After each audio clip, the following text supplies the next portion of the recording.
নমস্কার বন্ধুরা, আজকে আমি সুজি বিস্কুট করে দেখাচ্ছি। তো তোমরা বন্ধুরা প্রথম থেকে শেষ পর্যন্ত ভিডিওটা দেখতে থাকো, তাহলে বুঝতে পারবে কীভাবে আমি সুজি বিস্কুটটা করছি। তো হ্যাঁ, আর প্রথম থেকে না দেখলে কিন্তু এই বিস্কুটটা কীভাবে করছি বুঝতে পারবে না। তো এতটাই টেস্টি হয়। তো তোমরা একবার না করে দেখলে বুঝতেই পারবে না। তো এটা থাকো অনেক দিন পর্যন্ত। আমি মূল স্রোতে ফিরে আসছি। তো আমি এক পো দুধ নিয়েছি, এক পো দুধকে আমি কিন্তু হাফ করে নিয়েছি, মানে আধ পোর মতন করে নিয়েছি। আর এটা জাল করে নিয়েছি, এই দেখো এটা আধ পো দুধের মতন হয়ে গেছে। এক পো দুধ কিন্তু এটা জাল করে নিয়ে এটা আধ পো দুধ হয়ে গেছে। আর এখানে আমি মেজারমেন্ট কাপের হাফ কাপ সুজি দিলাম। তো হাফ কাপ দুধটা হয়ে গেছে। তো এই হাফ কাপ দুধ দেখো, এই দুধটা দিয়েই মেখে নেব। তো এখানে আমি অল্প করে লবণ দিলাম, আর এর সঙ্গে আমি 2 চামচ চিনি দিচ্ছি। চিনিটা তোমরা কম বেশি করে নিতে পারো বন্ধুরা। আর যেহেতু আমরা চিনিটা বেশি পছন্দ করি না, তার জন্য অল্পই চিনি দিলাম। ঘরে করলে কি হয়, এই একটা সুবিধা হয়, মানে যে যে জিনিসটা পছন্দ করে না সেই জিনিসটা একটু কম বেশি করে করে নিতে পারবে। আর দুধটা আমি মানে এটা ঠান্ডা করেই আমি দিচ্ছি, মানে খুব একটা ঠান্ডাও নেই আর খুব একটা গরমও নেই, হালকা একটু ঠান্ডা গরম আছে। তো এটা মেখে নিচ্ছে। তো এই দেখো একটু নরম করেই আমি মেখে নিলাম। এটা কিন্তু টেনে যাবে, এটা ঢাকা চাপা দিয়ে রাখবো। এই দেখো ঢাকা চাপা দিয়ে রেখেছিলাম, আর দেখো অনেকটাই কিন্তু টেনে গেছে। তো এটা আর একটু টেনে যাবে, প্রায় 3 ঘন্টার মতন রেখে দিয়েছিলাম। তো এর মধ্যে প্রায় আমি 3 চামচের মতন ময়দাটা দিয়ে দিলাম। তো ময়দাটা দিয়ে একটু ভালো করে মেখে নেব, তাহলে এটা একটু টাইট হয়ে যাবে। আর এই ডোটা মাখতে হবে ঠিক মানে লুচি করা হয় যেমন সেই রকম করেই কিন্তু ডোটাকে করে নিতে হবে। আর এখানে 4টে এলাচ আমি গুঁড়ো করে রেখেছিলাম, সেই এলাচটা দিয়ে দিলাম। এলাচটা দিলে খুব টেস্টি হবে, তো তার জন্যে এলাচটা কিন্তু অবশ্যই দিতে হবে। আর এই দেখো ডোটা আমি প্রায় 30 3 ঘন্টার মতন রেখে দিয়েছিলাম। তো আর একটু বেশ টাইট হয়ে গেছে। তো একটু টাইট না হলে কিন্তু বিস্কুটগুলো খুব একটা ভালো হবে না, তার জন্যে একটু সময় দিয়ে এটা করতে হবে। তৈরি করতে খুবই সহজ, আর এটা একটু রেস্টে রাখতে হয় বন্ধুরা। তো এই দেখো আমি একটু লম্বা আকারের করে নিচ্ছি। আমি বিভিন্ন ধরনেরই বিস্কুট করেছি, আর আজকে কিন্তু আমি সুজি দিয়ে আর দুধ দিয়ে সমপরিমাণ দুধ দিয়ে এই বিস্কুটটা করছি। তো এইভাবে শেপটা করে নিচ্ছি। তো তোমরা বন্ধুরা অন্যরকমভাবেও শেপটা দিতে পারো, আমি এইভাবে করছি। তো এটা করলেও খুব ভালো হবে খেতে। আর এইভাবে আমি সবগুলোই করে নেব, প্রথমে সবগুলো করে নেব, তারপরে কিন্তু ভাজতে থাকবো। আর একসঙ্গে এগুলো করে নিলে কি হয়, ভাজতে সুবিধা হয়। আর এই দুদিকটা একটুখানি চেপে নেব। আর বেশ কত সুন্দর দেখতে লাগছে দেখো, সুন্দর লাগবে এগুলো।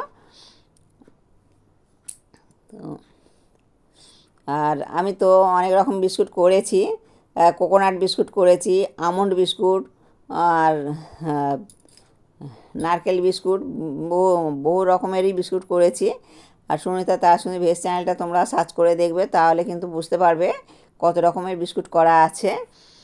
সুনিতা তারাসুন্দরী ভেজ, আমি সুনিতা। তোমাদের যখনই মন পছন্দ বা নতুন খাবার খেতে ইচ্ছা করবে, ইউটিউবে গিয়ে লিখবে সুনিতা তারাসুন্দরী ভেজ, আর সাবস্ক্রাইব করবে আমার চ্যানেল। আমার সমস্ত রান্নার আপডেট পেতে বেল নোটিফিকেশানটা অন করে রাখবে বন্ধুরা। তো এখানে আমি গ্যাসটা জ্বেলে দিয়েছি, আর গ্যাস ওভেনটা জ্বেলে এখানে কড়াটা বসিয়ে দিয়েছি। কড়ার মধ্যে তেলটা দিয়ে দিচ্ছি। তো তেলটা একটু গরম হতে দেব। তো তেলটা একটু গরম হয়ে গেলে তারপর কিন্তু আমি একটুখানি ট্রাই করে দেখব গরম হয়েছে কি না। অল্প একটু তার জন্য দিয়ে দেখলাম। তো ওই দেখো ভেসে উঠেছে, তা বুঝতে হবে যে তেলটা কিন্তু গরম হয়ে গেছে। তো এবারে আমি একে একে ছেড়ে দেবো। আমি যেসব বিস্কুটগুলো বানিয়েছি সবগুলো দেওয়া যাবে না, তো আমি অল্প অল্প করেই দেব। হাফটা দিয়ে দেবো এখন, আর হাফটা কিন্তু আমি পরে ভেজে নেব, ওই একই তেলে ভেজে নেব। এখানে প্রায় 8টার মতন দিয়ে দিয়েছি। আর এটা প্রথমে কিন্তু তেলটা একটু ভালো করে গরম করে নিতে হবে, আর গরম হয়ে গেলে তা দেওয়ার পরেই মিডিয়াম টু লোতে দিতে হবে। আর এটা একটু কড়া কড়া করে ভাজলে বেশ মানে মচমচে হবে, আর অনেক দিন পর্যন্ত থাকবে। আর বিস্কুটটা খুব টেস্টিও হয় বন্ধুরা। তোমরা বন্ধুরা আবার একবার বলছি, এই বিস্কুটটা করে দেখবে, ভীষণ সুন্দর খেতে লাগে। আর একটু ধৈর্য ধরে ভাজতে হবে এটা। আর যদি মানে জোরে দিয়ে আমি ভাজতে থাকি তাহলে কিন্তু ওপরটা হবে, ভিতরটা কিন্তু কাঁচা থেকে যাবে। তার জন্য এটা লো ফ্লেমেতেই করতে হবে। আর দেখো অনেকটাই কিন্তু লালচে লালচে হয়ে এসছে, আর কন্টিনিউ নাড়তেই হবে। উল্টে পাল্টে এইভাবে ভাজতে হবে, তাহলে কিন্তু বিস্কুটটা বেশ মচমচে হয়ে ভাজা হবে, আর খেতেও খুব টেস্টি হবে। আর এই দেখো বন্ধুরা অনেকটাই কিন্তু লালচে লালচে হয়ে এসছে। আর বন্ধুরা তোমরা কিন্তু আমাকে বিভিন্ন রকম কমেন্ট করো, আমার ভীষণ ভালো লাগে তোমাদের কমেন্ট পড়তে। আর তোমরা সবসময় আমার পাশে থাকবে, আমিও তোমাদের পাশে থাকার চেষ্টা করি আর চেষ্টা করব।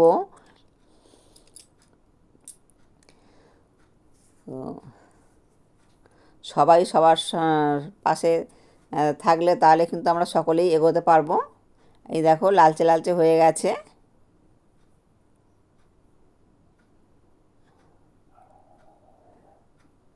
এবারে কিন্তু আমি একটু নাড়াচাড়া করে নিয়ে তুলে নেব। তো কালারটা কতটা সুন্দর হয়েছে। তো তেলটাকে আমি একটু ঝরিয়ে নেব। তেলটা একটু ঝরিয়ে নিয়ে তুলে নেব।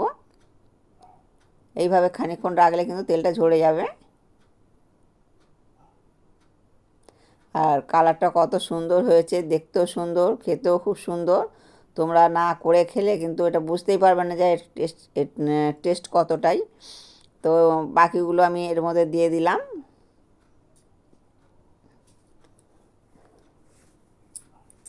তো আমার এই সহজ রেসিপিগুলো দেখে যদি ভালো লাগে তাহলে প্লিজ আমার চ্যানেলে সাবস্ক্রাইব করবে, বেশি বেশি করে শেয়ার করবে। আর আজকের রেসিপি কেমন লাগলো কমেন্টে অবশ্যই জানাবে।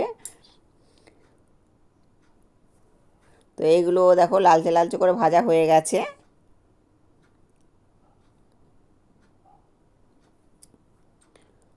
এগুলো তেল ঝরিয়ে তুলে নেব। দেখো এইভাবে কিন্তু লালচে লালচে করে ভাজতে হবে এগুলো।